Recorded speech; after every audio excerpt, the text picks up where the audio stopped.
चलिए आइए, आज हम लोग पढ़ेंगे मेडिकल ट्रीटमेंट के बारे में। अरे यार, जिंदगी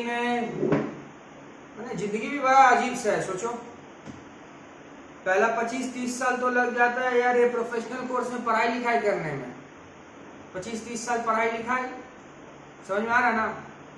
उसका बाद 30 साल से लेके 60 साल तक कमाओ, 55-60 साल तक, और उसके बाद 60 साल के बाद सारा पैसा किसको डाल दो?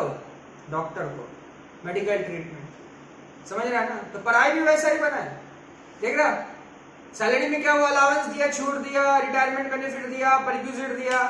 अब एंड की तरफ आए तो दवा का बारे में पढ़िए, मेडिकल ट्रीटमेंट क्या होगा नहीं होगा, समझ में आ रहा। पढ़ते हैं, चलो। ऐसा ही जिंदगी तो चलता है, क्या करने को, कुछ सबको तो कमाना है ना। अब अगर तुम बोलेगा नहीं मेरा तबीयत खराब नहीं होगा, तो डॉक्टर का रोजी रोटी कैसे चलेगा? इतना रुपया खर्च करके जो लोग पढ़ाई कर रहा है, समझ रहा है ना, 50-50 लाख रुपया खर्च करके मेडिकल का कोर्स कर रहा, तो कमाना तो उसको भी जरूरी है। तो उसीलिए पढ़ाई लिखाई कर, पैसा रख, लास्ट में जाके किसको दे देना? डॉक्टर को दे देना।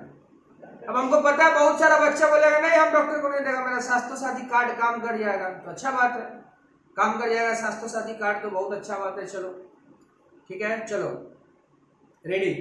यहाँ स्वास्थ्य साथी कार्ड का कोई काम नहीं होता है, समझ में आ रहा है ना। पेज नंबर 5.48, फ्री और कंसेशनल टिकट फ्री और कंसेशनल टिकट, या तो फ्री में देंगे या तो कंसेशनल में देंगे, कम में देंगे। फ्री ट्रांसपोर्ट और concessional rate of fare provided to employ transport undertaking in any conveyance और own lease employ. Taxable value क्या बोला? Actual value of which such benefit offered by the employer to public less any amount recover from employ, not applicable to employ railway and airlines. ये क्या है? मान ले एक transport undertaking है, transport undertaking का मतलब समझता है? जिसका काम है जो ट्रांसपोर्ट के साथ डील करता है, तू वहां नौकरी करता है, समझ में आ रहा है ना। जो ट्रांसपोर्ट होता है ना, ट्रांसपोर्ट अंडरटेकिंग में तुम काम करता है, तो वो तुमको बोला कि हम तुमको ट्रांसपोर्ट फैसिलिटी देगा, या तो फ्री में या तो कम रेट लेके। माने मान ले तू जिस कंपनी में नौकरी करता है वो ट्रांसपोर्ट अंडरटेकिंग है, ठीक है ना। वो बोला कि ठीक है आपको जाने आने का जो भी खर्चा है हम लोग दे देगा, या तो फ्री में देगा या तो कंसेशनल में देगा। तो टैक्सेबल परक्यूजिट क्या होगा इसका? Actual value of which such benefit is offered. जितना का बेनिफिट तू ले रहा वो ले ले, जितना का बेनिफिट तू ले रहा वो ले ले। बेनिफिट मतलब कौन दिया? एम्प्लॉयर दिया, किसको? पब्लिक को। जितना का बेनिफिट तेरा कंपनी दे रहा वो ले ले, और उससे माइनस कर देगा अगर कुछ रिकवरी करता है। मान ले तेरे को बेनिफिट दिया महीना का 5000, तू उसमें से बोला 1000 रुपया तू दे दिया, तो तेरा एक्चुअल बेनिफिट कितना हुआ? 4000 ना। अरे 5000 का बेनिफिट कंपनी तेरे को दिया, कंपनी तेरे को 5000 का बेनिफिट दिया, लेकिन उसमें से तू 1000 क्या कर दिया? उसको दे दिया, तो एक्चुअल बेनिफिट कितना हुआ? 4000, तो 4000 लेंगे। समझ में आ रहा? Not applicable to employ of railway and airlines, बहुत इंपॉर्टेंट बात है, याद रखना। रेलवे और एयरलाइंस का जो एम्प्लॉय होता है ना, उसके लिए ये प्रोविजन एप्लीकेबल नहीं है। सीधा सा बात है, जो लोग रेलवे में नौकरी करता है उसको भी फ्री आने जाने का टिकट विकेट देता है, तो उसके लिए ये परक्यूजिट नहीं होता है। एयरलाइंस में जो नौकरी करता है उसको भी जो देता है उसके लिए भी ये एप्लीकेबल नहीं है, याद रखना। ये कॉन्सेप्ट रेलवे और एयरलाइंस वाले लोगों के लिए एप्लीकेबल नहीं है। क्लियर है? खत्म। आइए अब मेडिकल ट्रीटमेंट कराते हैं। हम लोग मेडिकल ट्रीटमेंट पहले इंडिया का पढ़ेंगे, फिर इंडिया का बाहर। अगर इंडिया में इलाज हो जाता तो बहुत अच्छा है, इंडिया में नहीं होगा तो बाहर जाना। क्या बोला? सुन, medical treatment perquisite in respect of medical treatment in India. सबसे पहला ओन हॉस्पिटल, माने तुम जिस कंपनी में नौकरी कर रहा है कंपनी का अपना हॉस्पिटल है। ओ भैया ऐसा कैसे हो सकता है? अरे यार टाटा में नौकरी करेगा तो टाटा का अपना हॉस्पिटल है, तो अपना हॉस्पिटल में अगर तेरा इलाज कर रहा है तो इलाज फुल्ली एग्जेम्प्टेड है। नहीं समझा? अरे अपना हॉस्पिटल है, जिस कंपनी में तुम नौकरी कर रहा है ना, कंपनी का अपना हॉस्पिटल है, कंपनी का अपना हॉस्पिटल है। कंपनी का अगर अपना हॉस्पिटल है, वहां तुम्हारा इलाज चल रहा है तो फुल्ली एग्जेम्प्ट। अगर गवर्नमेंट हॉस्पिटल में तुम्हारा इलाज हो रहा है वो भी फुल्ली एग्जेम्प्ट। अगर मान लो specified hospital with specified disease, कुछ हॉस्पिटल्स को स्पेसिफाई कर दिया गया है, माने यहां जाके तुम इलाज करा लो, और तुम्हारा जो बीमारी भी है वो भी स्पेसिफाइड है। स्पेसिफाइड डिजीज का मतलब हो गया कोई बड़ा बीमारी है, नहीं समझ में आ रहा? कैंसर वगैरह इस सब तरह का बड़ा बीमारी है, इलाज चल रहा है, कंपनी खर्च कर रहा है, फुल्ली एग्जेम्प्ट। और अदर केसेस में टैक्सेबल होगा। अदर केसेस में माने ये सब छोड़ के और कुछ हुआ तो टैक्सेबल। अपना हॉस्पिटल टैक्सेबल, सॉरी अपना hospital exempt, government hospital exempt, अगर तुम स्पेसिफाइड हॉस्पिटल में जा रहा है स्पेसिफाइड डिजीज के लिए एग्जेम्प्ट, अदर केसेस में टैक्स है, कोई दिक्कत। नेक्स्ट, फॉर द पर्पस, अब किसका इलाज होगा? फैमिली का। फैमिली में कौन आता है? स्पाउस आता है, समझ में आ रहा है? स्पाउस मैंने मेरा बीवी, बीवी काम करेगी तो हम। चिल्ड्रन आता है ऑफ द इंडिविजुअल, इंडिविजुअल का चिल्ड्रन आता है। पेरेंट्स आता है, ब्रदर आता है, सिस्टर आता है of the individual who are wholly और mainly dependent on him. Boss, भाई बहन तभी आएगा अगर भाई बहन तुम्हारे ऊपर में डिपेंडेंट है। अगर मान लो क्वेश्चन में एक बार एग्जाम में ऐसा क्वेश्चन भी आया था, या आ भी सकता है, मान लो मेरा भाई जो सीएमए बन गया है, वो उसका महीना का 50,000 रुपया सैलरी है और उसका ट्रीटमेंट हम करवा रहे हैं, तो बताइए क्या होगा? बोला देखिए 50,000 कमा रहा है, इसका मतलब वो आप पे डिपेंडेंट नहीं है, इंडिपेंडेंट है। समझ में आ रहा ना? तो वो फैमिली का डेफिनेशन में नहीं आता है। डिपेंडेंट का मतलब समझ लो कि डिपेंडेंट का मतलब जो तुम्हारे ऊपर में है, ठीक है ना, भरोसा करता है, जो नहीं कमाता है। अच्छा, grandparents, uncle, aunt, in laws, in laws मैंने समझ में आता है ना, सास ससुरी।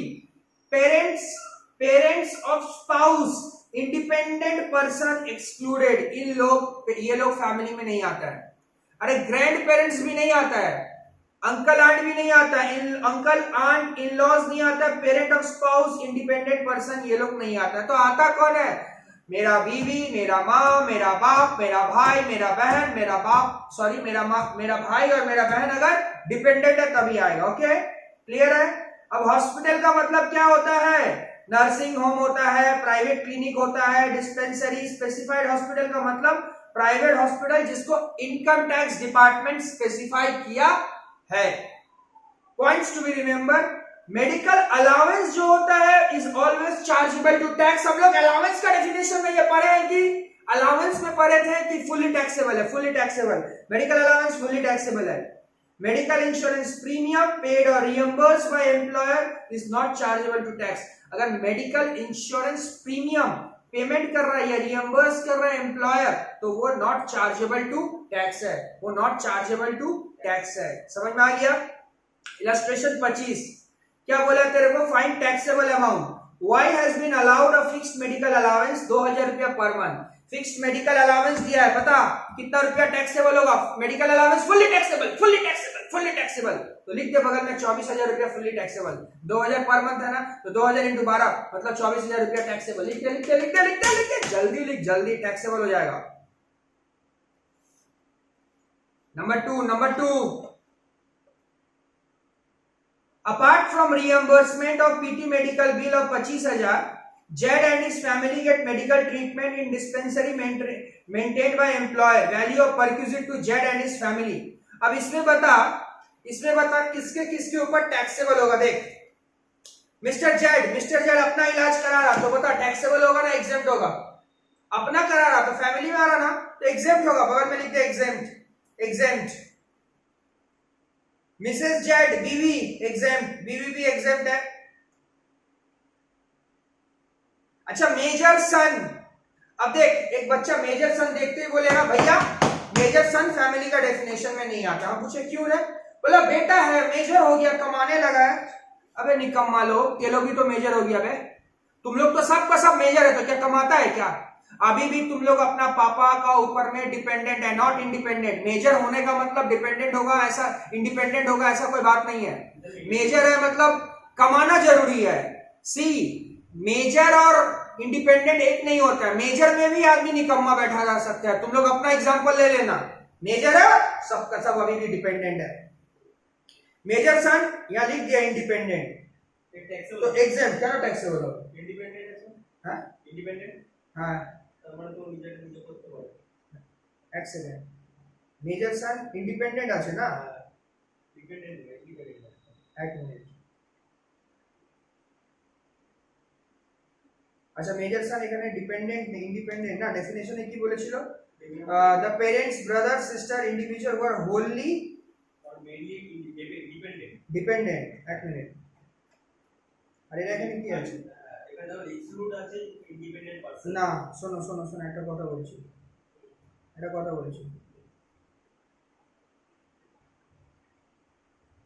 এক মিনিট।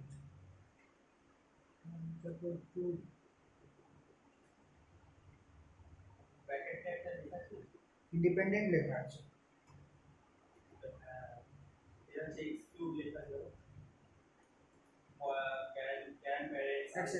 एक्शन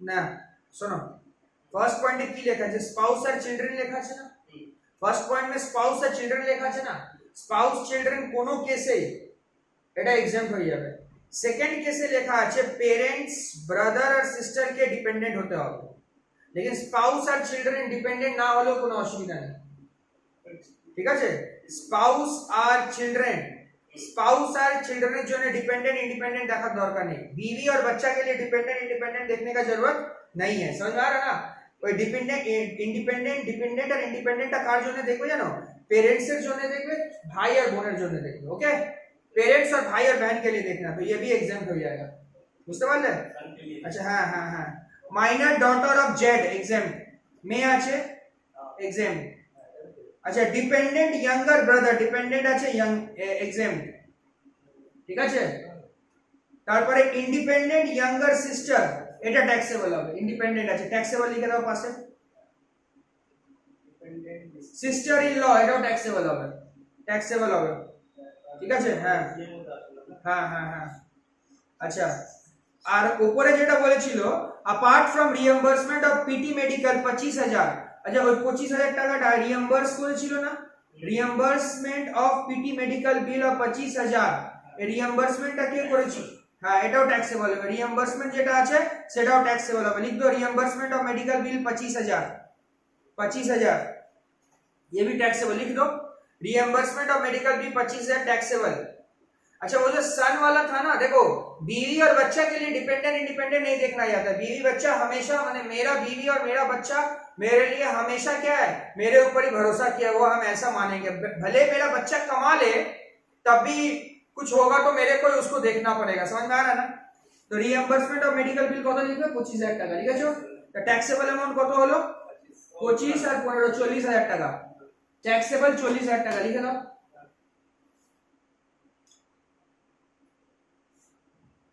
ओके ये इंडिया का कहानी हो गया अब इंडिया के बाहर जाते हैं आउटसाइड इंडिया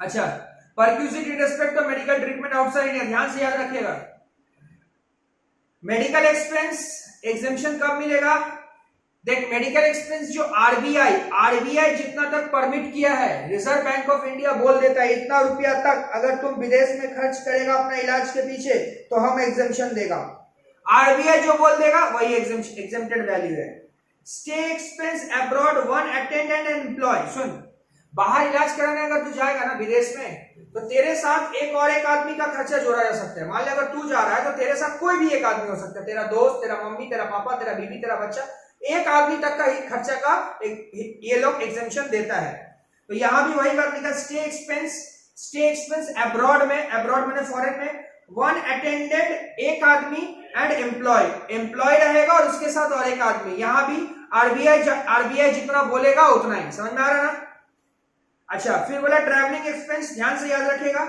ट्रैवलिंग एक्सपेंस अगर तुम्हारा जीटीआई ओ भैया जीटीआई माने क्या होता है पांचों हेड ऑफ इनकम को ऐड करके जो निकलता है उसको जीटीआई बोलते हैं अगर आपका जीटीआई मोर देन 2 लाख है more than 2 lakh before reducing such expenditure माने ये खर्चा माइनस करने से पहले तो फुल्ली टैक्सेबल क्या हो जाएगा फुल्ली टैक्सेबल समझ में आया और अगर जीटीआई लेस देन 2 लाख है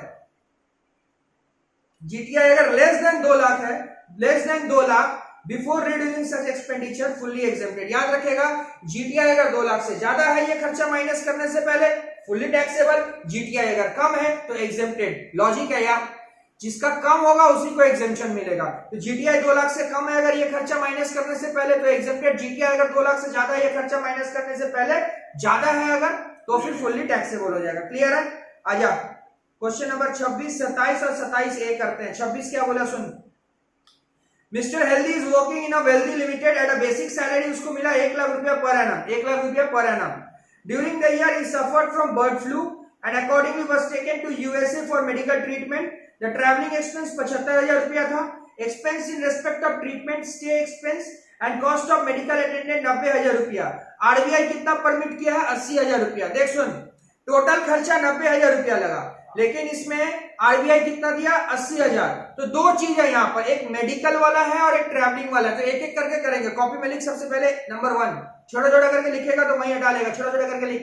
नंबर 1 छोटा छोटा करके लिखेगा। Medical stay cost, medical stay cost अंदर में लिखेगा, अंदर में 90,000, 90,000 less exempt up to RBI limit, exempt up to RBI limit 80,000, तो बाहर लेके जा 10,000। समझ गया? नंबर 2 ट्रैवलिंग एक्सपेंस,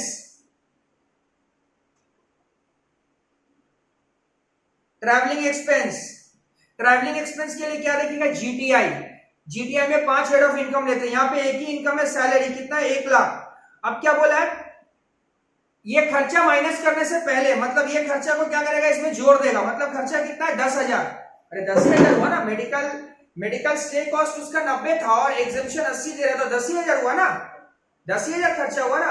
तो ट्रैवलिंग एक्सपेंस बगल में छोटा सा ब्रैकेट खोल के लिखेगा नीचे, जीटीआई 1 लाख प्लस 10,000। 1 लाख क्या है? सैलरी है। 5 हेड ऑफ इनकम में एक ही हेड है, तो जीटीआई हो गया आपका 1 लाख।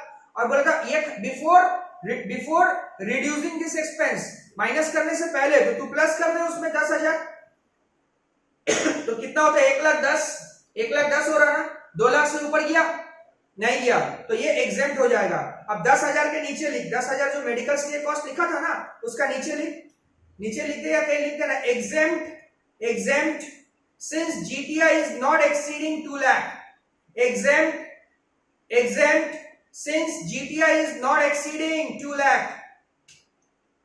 तो टैक्सेबल परक्यूजिट कितना हो गया? 10,000। टैक्सेबल परक्यूजिट कितना हो गया? 10,000। ठीक है?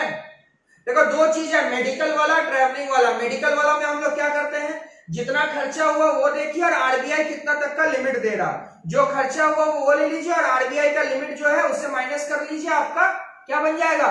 टैक्सेबल पोर्शन निकल जाएगा। मान ले तू खर्चा किया 1 लाख, आरबीआई वाला 70,000 रुपया का हम लिमिट देगा, तो कितना हुआ? 30,000। अब अगर खर्चा कर रहा 50,000, आरबीआई तेरे को दे रहा है लिमिट 80,000 का, खर्चा 50 किया, आरबीआई लिमिट 80 का दिया, तो टैक्सेबल कुछ भी नहीं होगा। ठीक है ना?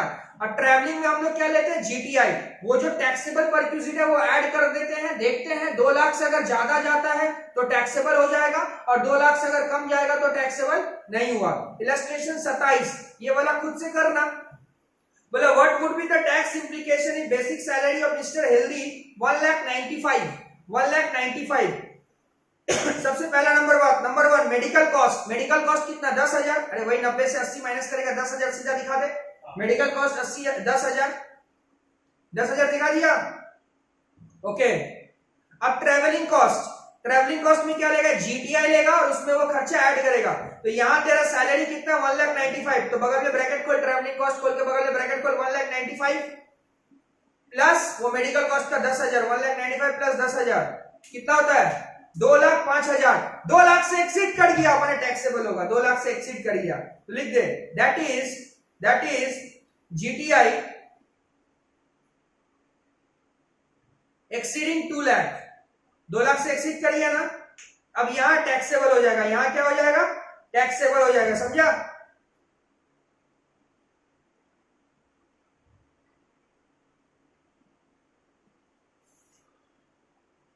तो ट्रैवलिंग एक्सपेंस कितना रुपया लगा? तो 75,000 रुपया डाल दे। 75,000 जो ट्रैवलिंग कॉस्ट लगा था वो टैक्सेबल हो जाएगा ना, 75,000। तो टोटल कितना हो गया? 85,000। भैया ऊपर वाले केस में ट्रैवलिंग एक्सपेंस 75,000 रुपया क्यों नहीं टैक्सेबल हुआ, एग्जेम्प्ट क्यों हुआ? क्योंकि आपका जीटीआई वो खर्चा जोड़ने के बाद 2 लाख से ऊपर नहीं गया। और दूसरे वाले केस में देखिए जीटीआई प्लस वो मेडिकल वाला जो बेनिफिट मिला था वो दोनों जोड़ के 2 लाख से ऊपर जाएगा तभी होगा। यही हम प्रोविजन में समझाए हैं। क्लियर है? 75,000 टैक्सेबल होगा, तो टोटल आपका हो जाएगा 85,000। ठीक है? 27A जो है वो घर में एक बार ट्राई करना, खुद से ट्राई करना, नहीं बनेगा तो हम बता देंगे 27A। ओके ठीक है, चलिए